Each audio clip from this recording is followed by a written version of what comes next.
Hi, I'm Todd with Auto Customs. Today we're going to install the Ionic factory style running board on this Ram ProMaster van. Let's go ahead and get started. Okay, so what we're going to start with is the 3 rear brackets. The 3 rear brackets are going to install exactly the same and they're going to look exactly the same. What we're going to do is we're going to take the long bolt with a washer. This is a Phillips head bolt. We're going to run it through the hole in that bracket.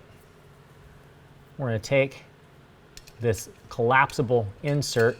We're going to thread it all the way down onto that bolt. Now we're going to the first cross member just in front of the rear wheel. You're going to have an oval hole and a round hole right in front of that oval hole. We're going to go into that round hole. It's going to push up in there. Now we're going to bear down. I've got a Phillips head impact driver. I'm just going to tighten it down. Now we're going to take one of our long L-shaped brackets. This is going to go all the way up against the body and face in underneath the vehicle. Now what we're going to do is we're going to take our 9/16 bolt, run it through, or it's actually a 9/16 head bolt, run it through the bracket, and we're going to attach it to our clamp assembly, like so.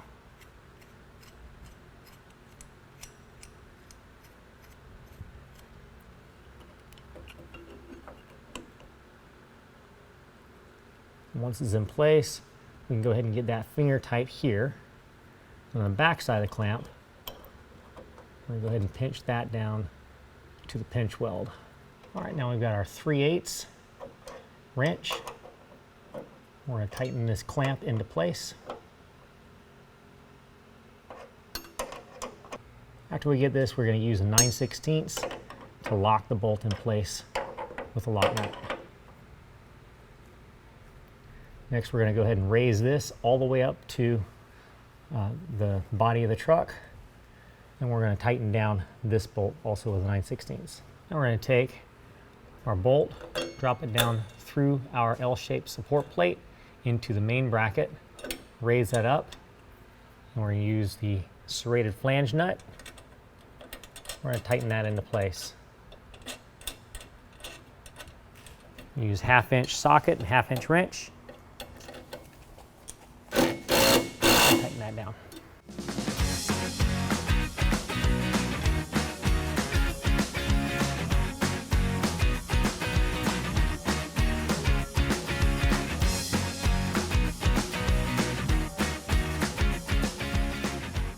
All right, the next bracket up is going to be our tallest bracket. It's going to be a little bit taller than the very front bracket.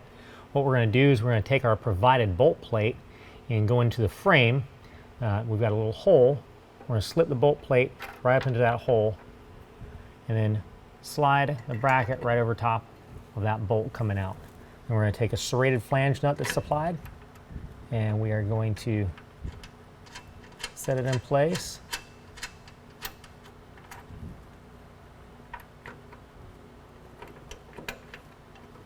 Just like so. And then going back to the front, again, we're going to use a strap. We're going to make sure this is nice and straight, perpendicular to your pinch weld. We're going to go ahead and clamp on the front bracket as well, our front support plate, like we did the last 3 brackets.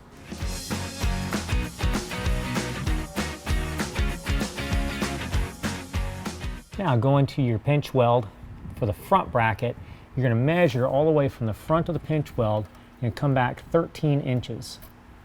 We're going to mark this spot right here. This is where our front clamp is going to be. And then we're also going to come back to the pinch weld that's on the frame. And that pinch weld, we're going to come back 3 1/4 inches. And that's where our second clamp is going to go. And just like all the other clamps, we're going to assemble the clamp together.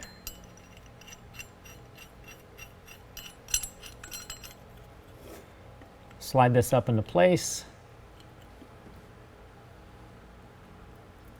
and tighten this down directly on that mark. Now this clamp is going to be a little bit different from the outside clamp, and the clamp is on the opposite side. We still have, this is the shortest L bracket, that's going to be facing to the inside of the vehicle still, but this is going to be on the outside of that support plate L bracket. And we're going to slide it right up into position.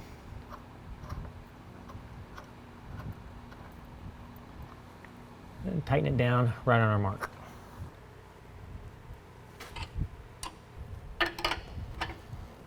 All right, now we're going to go ahead and install our main bracket to the support plates. And take and drop our bolt down through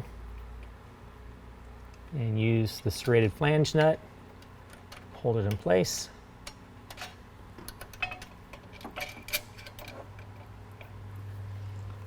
And the same thing on this side. I want to make sure it's all nice and straight and tighten it down. Now on the driver's side, if we opt to go with just the short board, we're only going to need to use the front 2 brackets. Don't worry about the back 3. Before you mount the board, you want to install the gap strip. That gap strip is at the front of the board, going to line up directly to the front of the step tread. And at the back of the board is going to be 3 inches past that step tread. Now on the long board, the gasket is going to install the exact same way. The front gasket all the way up to the end of the tread, and the back gasket 3 inches past the tread. To attach the board to the bracket, we're going to turn the board upside down. What we're going to do is we're going to take the front track, slide a bolt into it, and also the back track, slide a bolt into it. We're going to do 2 bolts per bracket. We're going to line those up to where the brackets are, and we're going to flip the board on top of the brackets so these bolts can slide down into these slotted holes. Now to place the board, the 100-inch board, to where it fits properly on the brackets, you want to take the aluminum track, you want to slide down to the very edge of the last bracket. Then you can attach the board to the brackets. Well, that concludes the installation. If you have any questions, call the experts. We're here to help you out.